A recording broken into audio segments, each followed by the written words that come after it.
Olá, hoje vamos falar sobre o transistor de efeito de campo, em inglês Field Effect Transistor, ou FET.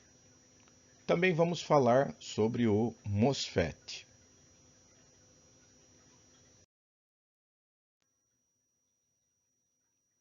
Vamos começar pelas considerações de família, porque os transistores de efeito de campo, eles são divididos em vários grupos. Então vamos falar um pouco sobre eles. Nós temos o grupo formado por depletion ou empobrecimento e temos o grupo enhanced ou enriquecimento. Eles são diferentes estruturalmente. Então a família FET poderia se desenvolver em dois grupos, que é o JFET e o MOSFET, também conhecido como IGFET.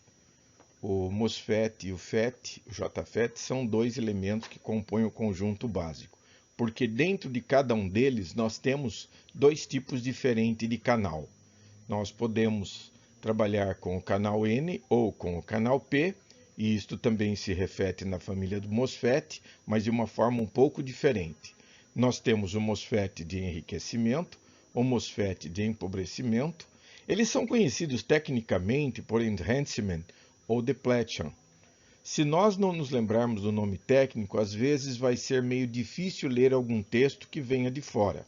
Dentro do Enhanced nós temos ainda o canal N e o canal P, e no Depletion também temos o canal N e o canal P. Vamos começar então falando sobre o JFET. Esse J é de junction, ou seja, ele tem uma junção. E isso na verdade, junção todos poderiam ter. A questão é que a junção a que eu me refiro é a forma de atuação muito parecida, explorando alguma coisa derivada da família bipolar. Vamos então às partes que compõem o dispositivo? Bom, nós temos o terminal, que é o gate, que serve para controlar o fluxo de elétrons, que vai fluir do source para o drain. Elétrons. Isto significa que a corrente convencional vai do drain para o source. Observe o desenho. Pressupõe-se, portanto, que a corrente deverá percorrer do drain para o source. Repetindo, se os elétrons vão do source para o drain, neste sentido, então a corrente convencional que nos interessa para efeito de análise de circuitos vem neste sentido. Ok? Então, vamos em frente. Aqui nós temos o gate, portanto, dá para ver que ele está conectado a dois substratos P, e nós temos aqui o canal formado por um material do tipo N. Os dois P's estão interligados e aqui a gente tem uma zona formada entre o P e o N, conhecida como região de depleção, que já é conhecido por nós do diodo convencional, né, que é uma junção PN e forma entre a junção uma zona de depleção. Depleção é uma região onde você tem poucas cargas livres, mas que acabam se concentrando por conta das diferenças de polaridade entre os dois substratos. O transistor JFET de canal N tem esta simbologia. Leva-se um tempo para se acostumar com elas, mas nós temos aqui o drain, o source e o gate é o único que tem uma flecha. Então eu poderia estabelecer uma comparação com uma junção PN de diodo. Isto é um diodo. Dá para se observar uma correlação entre os dois. Veja, nós temos aqui uma região N, tá ok? E aqui nós temos um comparador, que é este, está na mesma posição deste de cá. Portanto, isso nos leva a crer que o lado de cá é P. Então, isto é o canal. Então, o de canal N é exatamente isto que nós estamos discutindo. Por sua vez, o de canal P faz a mesma coisa, é só você inverter. Então, a posição do símbolo dele me indica quem é o P e quem é o de canal N.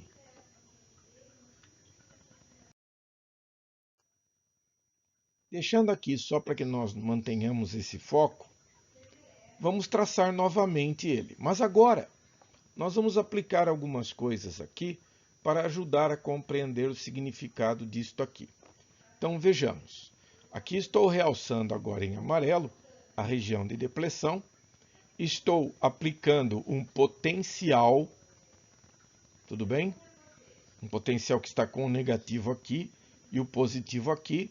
Nós usamos uma fonte para dispositivos do tipo Field Effect Transistor, portanto, não chamamos ele de VCC, chamamos de DD, por causa do dreno. Então, nós aplicamos uma tensão entre o dreno e o source. Então, eu poderia também dizer que a tensão entre o dreno e o source, fornecido por uma bateria VDD, é conhecido tecnicamente como a tensão dreno-source. Quando se aplica este potencial e se aterra o gate, o efeito produzido por isto é que nós teremos uma corrente com espaço para percorrer neste sentido. Então, o fluxo maior de corrente vem neste sentido, aproveitando o canal N. Então, ele conduz corrente ao máximo. Só relembrando aqui que nós temos uma tensão aplicada entre o source que está aterrado e o gate, então nós temos aqui uma tensão VGS. Aqui nós temos a zona de depressão. E volto a lembrar que isto é uma característica herdada de um diodo.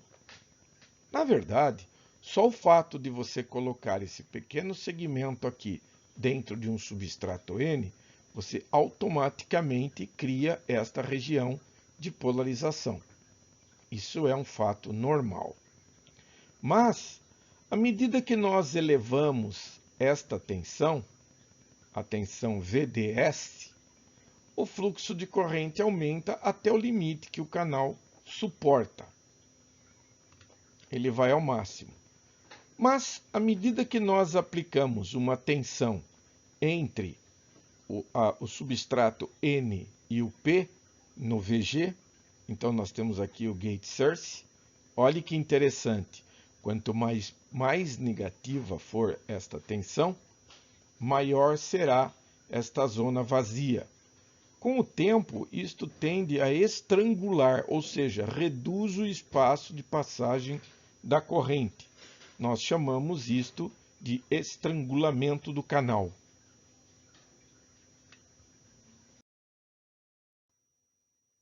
Vamos então agora com o processo de operação. O que nós temos aqui é da seguinte forma. Então, nós vamos pegar o gate e vamos aterrar junto com o source. E vamos colocar o VDD aterrado e também no dreno. Com isto, eu vou aplicar um VDD, que nós já entendemos, né? Que é o VDS que está aqui. Com isto, eu vou forçar uma circulação de corrente principal por aqui, tá ok? Onde aqui ela entra ID, sai aqui IS, mas efetivamente é a mesma corrente. Tudo bem? Então, eu pretendo fazer isso com o VGS igual a zero e começar com o zero aqui. Nesta condição, a corrente aqui dentro sempre será ínfima. Tudo bem? Muito próximo de zero. E, em seguida, eu vou aplicar uma tensão maior no VDD. Ou seja, vou fazer mudar o VDS. Aqui eu vou construir o comportamento do ID e do VDS. Então, à medida que eu vou aumentando esta tensão, ela vai aumentar, vai aumentar, vai aumentar, vai aumentar, vai aumentar, até que eu chego em uma tensão conhecida como pinch off, é onde não há mais como passar corrente pelo canal. Ocorre uma constrição ou o estrangulamento, e nós paramos de ter isso. Mas o comportamento que nos chama a atenção é o seguinte: considerando que eu estou mantendo o VGS em zero, o comportamento é este que se segue. O que se nota é que este comportamento é linear de zero até a tensão de estrangulamento.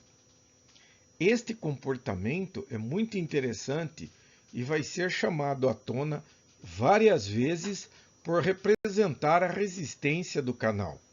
Aqui nós temos a saturação. Mas eu vou continuar. Agora, eu vou colocar um VGS negativo e vou colocar o VDS maior do que zero. Nós vamos mudar um pouco as condições. Então, qual que é a proposta? Então, nós temos aqui o nosso componente. Aqui estou colocando uma bateria com o negativo aqui. Estou aplicando menos 1 volt de gate. E aqui nós temos um VDS constante e fixo maior do que zero. Por enquanto, maior do que zero. De novo, estou deixando ele aqui para qualquer dúvida. O comportamento que se segue é muito interessante.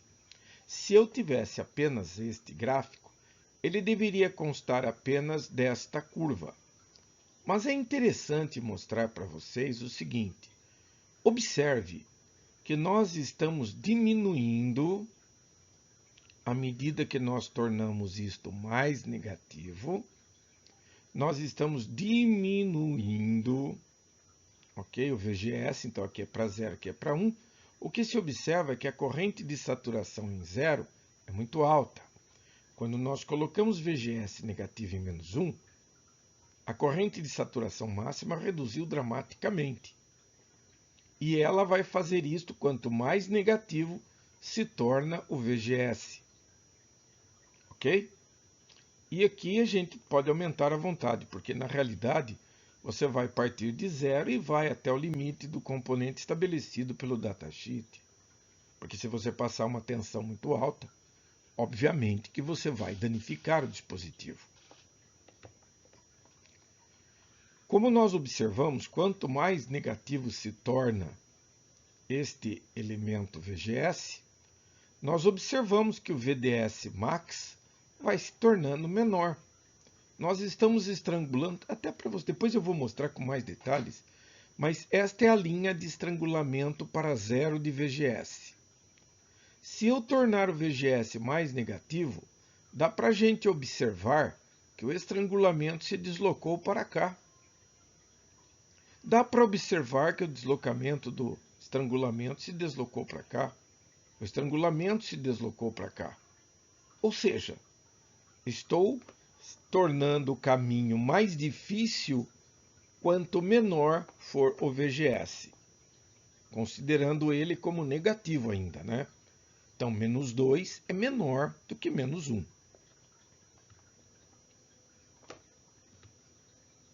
Aqui você pode observar o deslocamento da tensão pinch-off.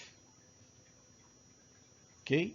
Estou frisando. Aqui, ó, inclusive, dá para você ver que ela está bem pertinho do zero.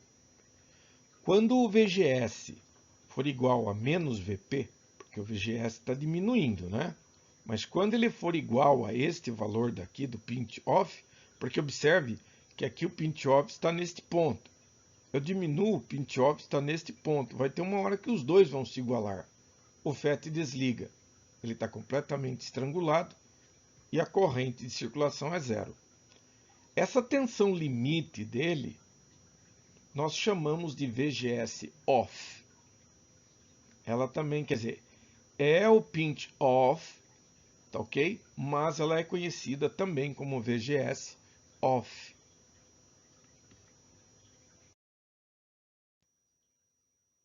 Então vamos voltar à condição original, que era mais interessante. Não quero estrangular ele para ele parar de funcionar. Vamos começar com VGS igual a zero. Então aqui nós temos condições de VGS para menos 1. Observe que ele reduz.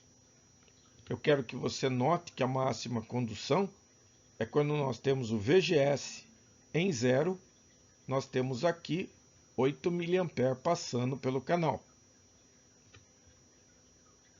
Por outro lado, quando o VGS estiver em menos 4, VGS em menos 4, nós temos o VGS off, que é estrangulamento. Este valor é fornecido pelo datasheet. O que nós vemos em seguida é o comportamento da curva de circulação da corrente em relação agora ao VDS, conforme nós mudamos o VGS, tornando negativo. Esta, obviamente, é a melhor condução que nós temos. Tudo bem? Dá para você ver que a corrente é máxima e que o comportamento da curva é bastante estável. Se ela se torna, por exemplo, menos 1, nós vamos parar nesta curva. As demais desaparecem. Fica apenas esta curva. Eu quero dizer que tem gente que pode olhar, puxa, ele gera 4 curvas. Não, por favor, não. Você tem uma curva para VGS igual a 0. Se você mudar o VGS para menos 1, a curva será esta. Se você mudar para menos 2, a curva será esta. E assim sucessivamente, até o estrangulamento do canal, onde não circula mais corrente. A máxima corrente de condução, o IDD max, ele vem de uma equação chamada equação de Shockley. Esta é a equação de Shockley.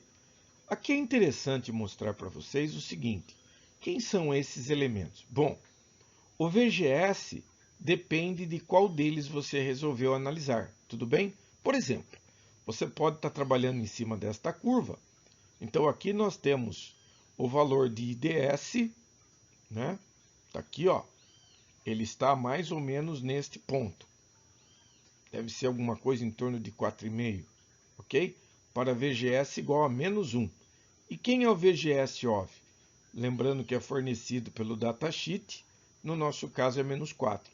Então, se eu tivesse em cima desta curva aqui, eu teria VGS menos 1 dividido por menos 4, tudo isto aqui elevado ao quadrado, vezes o IDSS, que deve ser aproximadamente 4,5 mA, e aí eu teria, aliás, minto, desculpem, eu teria que considerar o IDD max, então é 8. Então é 8 vezes 1 menos o VGS, que vai depender do que eu estiver usando, tá ok? E isto daqui elevado ao quadrado, multiplicado por IDS max, que é, no caso aqui é 8. O VGS depende de qual curva eu estou utilizando. O VGS off sempre será menos 4. Tudo isto aqui ao quadrado, vezes IDSS, me dá o ID corrente. Eu posso tentar mais tarde calcular, até por uma tentativa para mostrar para vocês a funcionalidade, quanto dá este valor onde eu estou parado aqui. Tudo bem, você pode ter uma estimativa de 4,5, mas quanto ele é de fato? Bom, se eu estiver usando VGS igual a menos 1, então fica menos 1 dividido por menos 4. Menos 1 dividido por menos 4 dá 1/4. 1/4 é 0,25. Mais o menos pelo menos dá mais. Então vai ficar 1 menos 0,25 dá 0,75 ao quadrado. Multiplicado por 8, ele deve me dar este valor daqui, que seria este daqui, porque a curva é de menos 1.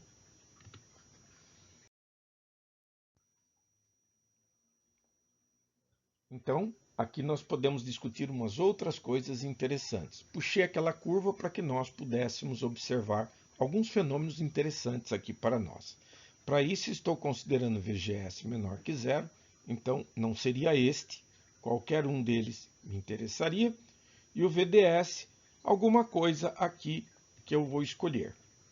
Quando você constrói uma curva, o que se nota, tanto para esta daqui, quanto para esta,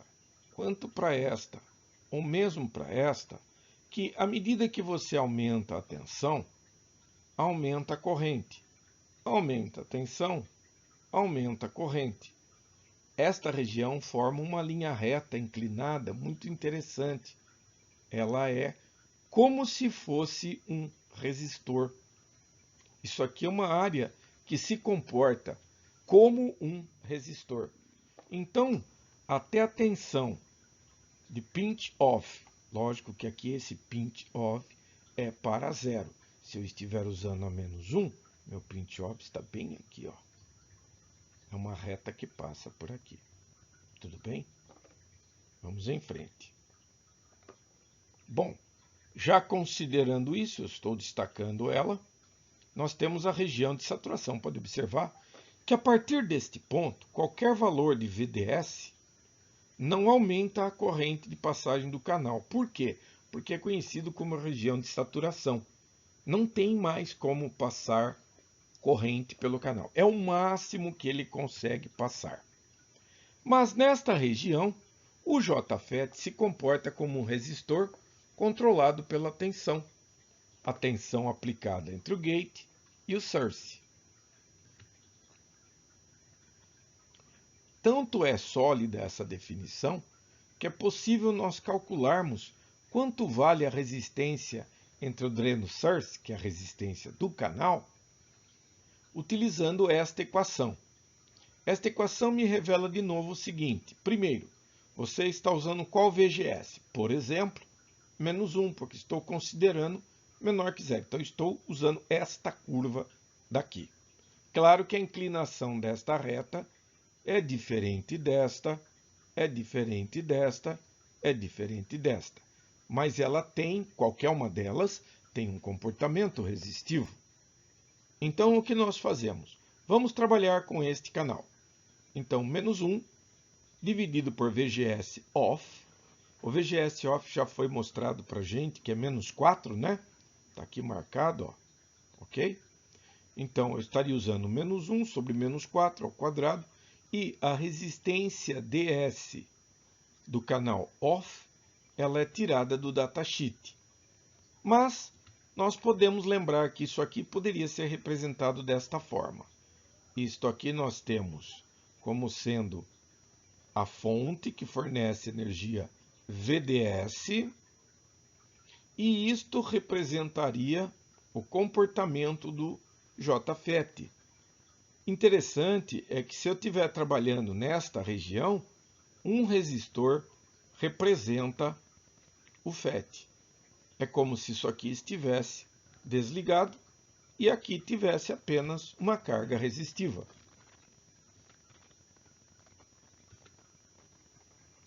Claro que isto ocorre, por exemplo, no nosso caso aqui, nós temos o pinch off dele aqui, ó. Depois aqui nós temos o pinch off aqui, e assim por diante. Essa região resistiva dá para você ver pela inclinação desta reta e desta reta, que ela se modifica. Esta reta não tem, aqui nesta curva de 2S, não tem a mesma resistência de canal do VGS-1. E assim sucessivamente. Tudo bem? Muito bom. Observe de novo que o pinch off se desloca. Tá vendo? Ó? Ele vem se deslocando para cá e, portanto, a resistência de canal se modifica. Você pode trabalhar com esta daqui, ótimo. Então, você tem este pinch off e você tem esta resistência de canal.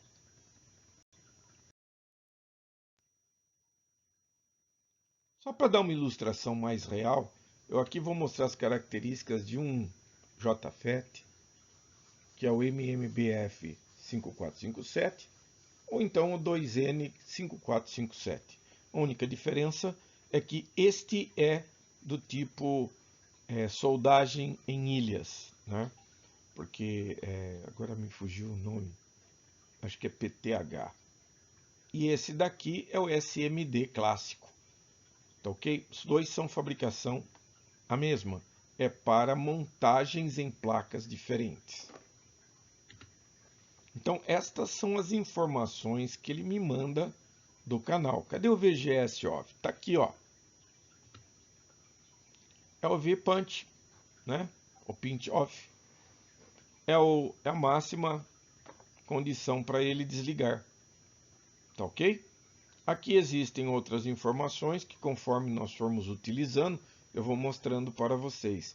Aqui nós temos os valores máximos. Precisa se tomar cuidado também com temperatura, ok? É possível ter alguns problemas, mas nada que não possa ser resolvido de uma forma bastante simples.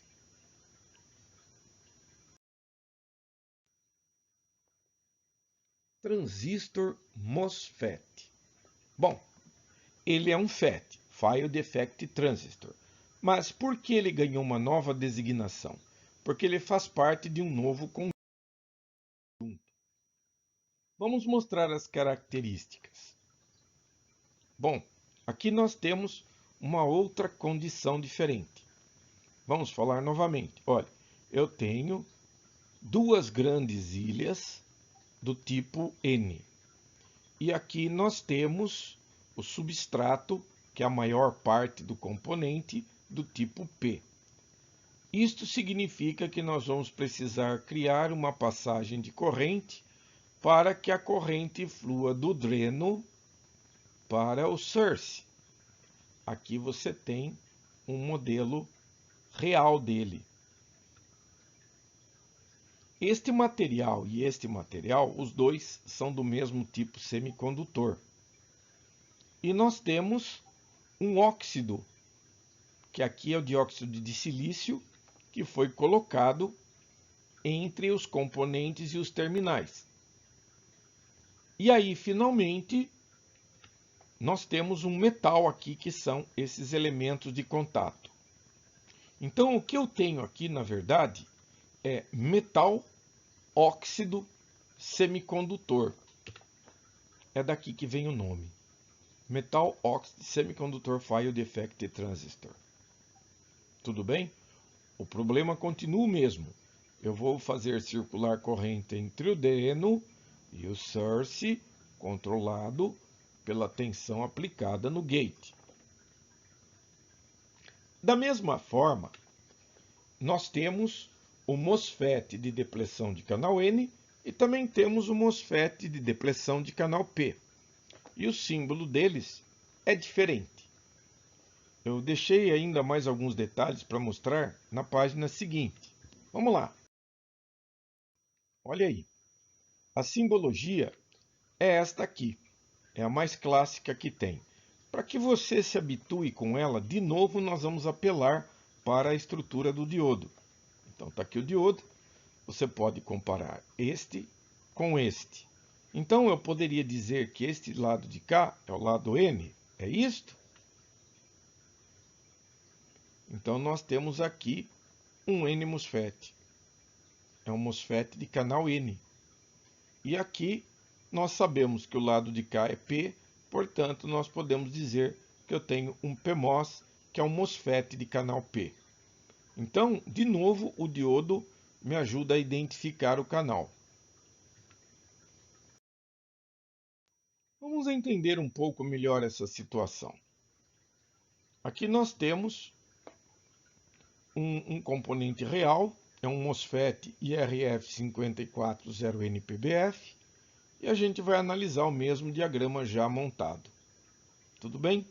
Normalmente, você tem... Eu já vi, pessoal, realmente é meio estranho para quem não trabalha, né? Nós sabemos que o transistor tem o dreno, o gate e o source. Mas eu também tenho o terminal do substrato. Então, eu já vi MOSFET com 4 pinos. Ou seja, o pino do substrato está deixado aberto para que possa ser feito qualquer tipo de aplicação. Tudo bem? Então, neste caso em particular, nós estamos da seguinte forma. Estou internamente curto-circuitando o source e o substrato P. Com isto, eu tenho apenas um source, um gate e um dreno. Muito bom. Vamos ver o esquema disso aí? Bem, continuamos da mesma forma. Eu vou aplicar uma bateria na mesma posição do JFET, essa resistência própria. E aqui nós temos... isso aqui é só para separar, para que você entenda que o VDS não é necessariamente o VDD. Tudo bem aí? Então, meu propósito, fazer fluir corrente do dreno ao source, lembrando que este daqui é um elemento que tem o P de canal, tá ok? Mas o canal que ele vai construir não é P, tá? O substrato é P. Porque o canal que ele usa aqui é um N. Nós já vamos mostrar por quê. Se eu estou aplicando uma tensão aqui do lado de fora, eu estou, na verdade, aplicando alguma tensão também entre o gate e o source. Eu posso deixar em zero? Sim. Ou algum valor diferente de zero. Nós vamos estudar cada um dos casos para a gente entender. Mas dá uma espiadinha aqui. Aqui tem que ter um canal. Eu quero que você se lembre que o fluxo de corrente esperado tem que passar por aqui. Vamos entender o dispositivo P? Se você tem um substrato P, significa que ele tem poucas cargas negativas. Elas estão espalhadas pela região P. Não tem motivo para se concentrar em lugar algum. Ok? Quando nós aplicamos uma tensão entre esses dois extremos, nós estamos também aplicando a posição para o lado de cá. Com isso, nós vamos forçar o surgimento de partículas negativas que vão migrar daqui para cá, formando um canal N por onde a corrente elétrica vai circular, vindo do dreno e saindo ao source. Esta é a minha proposta. Vamos ver como efetivá-la. Vamos então explicar o funcionamento. Então está aqui de novo. Vamos alimentar ele. Vou botar um terminal positivo aqui, um terminal negativo aqui. Desta forma, formando uma tensão VGS aqui. E aqui exatamente até o que a gente tinha feito anteriormente. Sem novidades. Está aqui o canal. E a corrente vai fluir por ali. Ok. Então vamos dar uma olhadinha nesta definição. Eu tenho uma coisa chamada Gate Threshold Voltage. Isto significa o seguinte: quanto que eu preciso aplicar no gate para produzir o início da condução? Porque enquanto no JFET o processo era ao contrário, eu controlava o estrangulamento do canal, aqui é o contrário. Eu controlo o início da formação do canal que vai portar as correntes. Então, aqui a gente pode observar algumas coisas. Então, menos do que 2 volts, de acordo com o dado do manual, menos do que isso, não vai circular corrente nenhuma por ele. Eu preciso, no mínimo, 2 e no máximo 4 volts para produzir a minha resposta de curva. Quero que você observe atentamente aqui, que ela aparece, começa a aumentar a corrente no dreno, esta corrente que está passando por aqui, à medida que nós aumentamos o VGS. Então, você aumenta o VGS, ele aumenta. Se aumenta mais o VGS, ele aumenta mais. São duas curvas porque, na verdade, a temperatura modifica o comportamento do dispositivo. E a curva fornecida pelo fabricante considera também essa questão.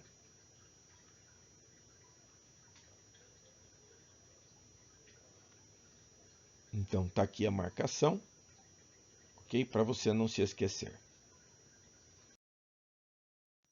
Capacitância. Vejam como as coisas são interessantes no ambiente da eletrônica. O capacitor é conhecido por placas planas paralelas com uma distância d. No meio, nós temos um meio dielétrico que tem permeabilidade específica. Nós temos uma área A e nós temos o cálculo da capacitância. Capacitância é a capacidade de armazenamento de cargas. Neste caso, nós temos um capacitor real. No nosso caso, a capacitância é um efeito que surge devido a alguns aspectos construtivos. Vejamos. Bom, nós temos aqui um substrato P. E nós temos também um dióxido de silício. E também nós temos metais nos terminais que ligam os substratos.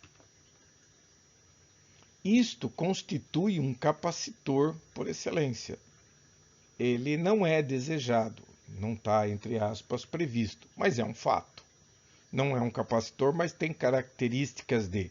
E isto implica em efeitos indesejados funcionais. Vejamos. É uma capacitância natural, ela é estrutural por conta da construção. Em corrente contínua, como um capacitor não conduz corrente elétrica, não tem problema. Mas, quando nós temos um sinal qualquer que seja variável, essa capacitância se intensifica e nos momentos de carga e descarga desse capacitor, por ser um sinal variado no tempo, nós temos uma série de dificuldades. Porém, nós usamos aqui o modelo padrão que a gente tem usado até aqui, onde eu tenho uma alimentação VDS, eu tenho uma alimentação VGS, que agora no caso do MOSFET, o VGS deve ser positivo, é a característica dele, e vou tentar consertar externamente, posto que internamente ele vem construído de fábrica, ele é um componente eletrônico. Vamos conseguir fazer isso com a colocação de um resistor com um valor próximo de 10 kΩ aqui. Com esta montagem, vamos dar uma espiadinha no comportamento final. Então nós vamos até o gráfico que determina a corrente de canal, que é o que você pode observar aqui no ID, em relação ao VDS. Lembrando que o VDS é produzido por esta fonte. Então, cada valor fixado aqui produz um VGS diferente, que vai ser representado por cada uma destas curvas. Aqui nós temos alguns valores para representar algumas curvas, porque como elas são muitas, ficou o espaço muito apertado, o projetista do desenho gráfico resolveu colocar desta forma. Então eu tenho curvas de 15, de 12, de 10, de 8, 6, 4, 3 e 2,5. Não se esqueça que existe uma tensão threshold que não permite que o componente comece a funcionar abaixo desta. Tudo bem? Então vamos em frente. Por exemplo, aqui nós temos a curva, que é esta aqui, é a curva para 2,5. Mudando-se o VDS, ele tem esse comportamento. E é notório a área que é resistiva no comportamento do componente. Isso é uma característica própria dos FETs. Então aqui nós temos o ID, que é a corrente que passa pelo canal. Nós temos aqui o VDS, que na verdade é controlado por esta fonte variável. E aqui nós temos os vários VGS. Cada um deles produz uma curva. Aqui ele deixou sinalizado que esta daqui é a de 2,5. Existe uma menor, muito próxima do eixo, mas ela já não tem mais condução. Não tem canal. Não esqueça que o máximo do canal de saturação é aqui deste. Nesta curva de VGS é este valor. Nesta curva é este. Nesta curva é este, e assim sucessivamente. Este valor deve ser determinado pelo valor do VGS, que é fixo, né, menos o VTH, que é o threshold. Isso aqui tem que vir do datasheet. Por quê? Porque é uma informação que cabe ao fabricante me dizer qual é a tensão mínima de condução. Ok? Bom, como esta parte tem comportamento resistivo, cabe uma análise sobre a resistência do canal, que nós mostraremos a partir do gráfico.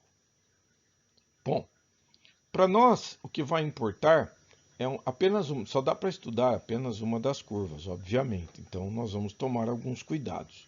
Lembrando que esta área da curva que você vê aqui, ó, né?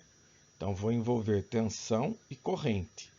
E esta região aqui é puramente resistiva. Claro que nós dependemos do pinch-off que está modificando com o tempo, né? Quer dizer, conforme o valor que nós adotarmos de VGS, que cada uma destas linhas é uma curva VGS, esta daqui é de 2,5, e aqui nós temos o ponto da nossa curva. Nós estamos interessados nesta curva para efeito de estudo. Correto, senhores? Muito bem. Então, o que eu faço é o seguinte, vou marcar este ponto aqui, que é 3 volt. Veja, deixa eu explicar. 3 volt em relação a este ponto, porque estou interessado nesta curva, que é de VGS 5 volt. Tudo bem? Então, para mim, o pinch off deste indivíduo é aqui. Então, estou atento a esta curva de 5 volt. Então, se eu observasse isso, traçando-se uma linha em cima da saturação, eu chego em ID de 30 A. Então, quando eu estiver com VDS de 3 volt, estarão passando sobre o canal 30 A se eu tiver um VGS de 5 volt. Vamos olhar o circuito. É mais ou menos isto que acontece. Por quê? Porque como estou olhando esta curva, isto aqui é uma reta que corresponde praticamente a uma resistência. Desde o zero até aqui, para este VGS, é como se houvesse um resistor. Ok? Então vamos marcá-lo aqui. E nós sabemos o seguinte, que o VDS tem que ser menor que o VGS menos o VTH, porque esta diferença representa o limite mínimo de operação, sendo ainda que o VTH ele é de 2 volt porque é a indicação do próprio manual. Então está correto.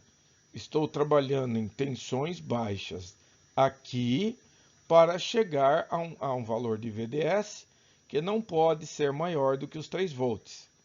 Por quê? Porque aí já estou saindo da zona linear da curva de 5 volt.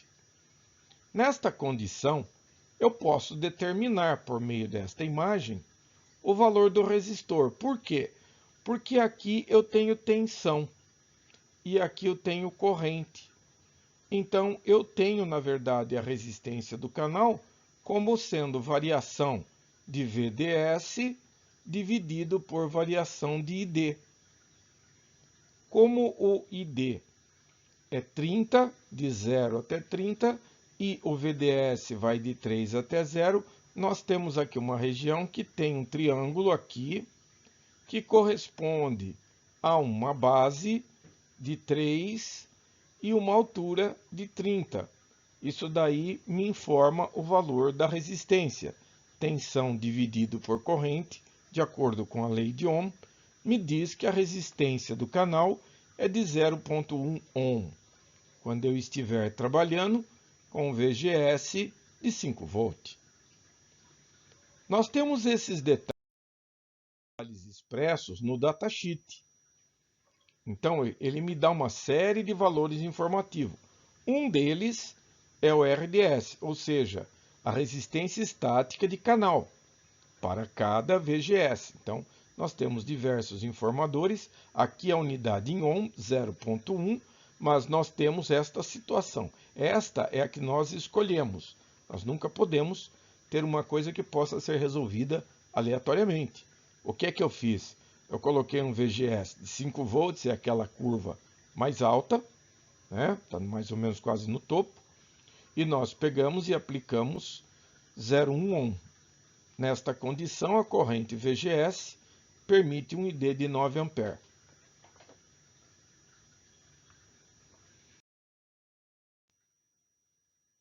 Aqui tem o datasheet de um componente conhecido. Então, nós temos o 2N4351 e aqui estão algumas das informações dele. Examinando mais detalhadamente o manual, nós temos estas outras opções que nos fornecem algumas informações muito importantes, tal como a tensão de threshold. Então, a tensão de threshold me diz que o VGS é um valor entre 1 e 5 VDC. Isso é dado do manual para este MOSFET. Aqui estamos nós. ainda faltam alguns pequenos retoques. Eu gostaria que vocês prestassem bastante atenção aqui. Nesta curva, nós temos IG igual a zero e o ID igual a IS, significa que não tem perda no canal, ok? A equação que determina isto é esta daqui.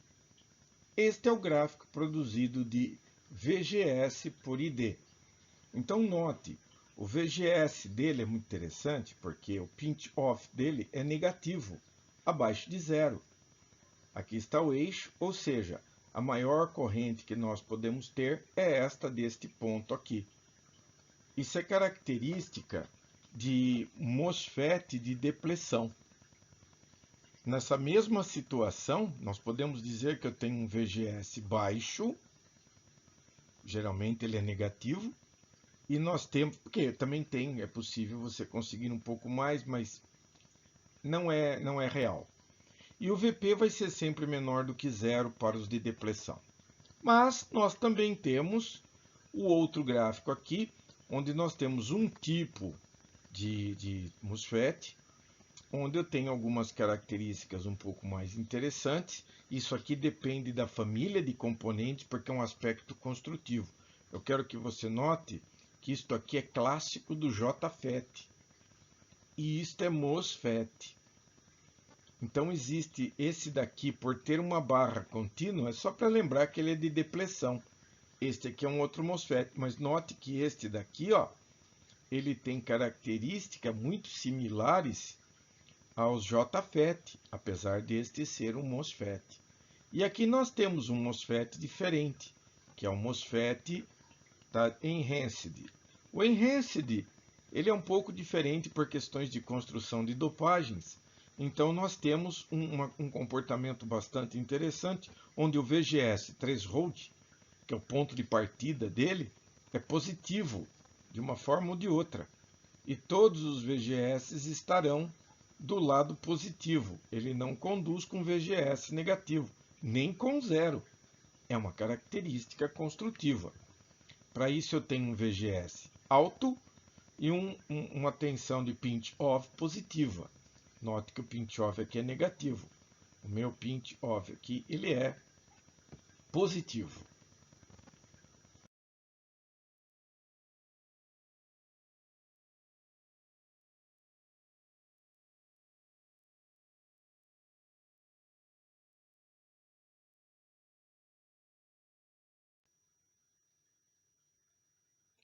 Muito obrigado e até a próxima.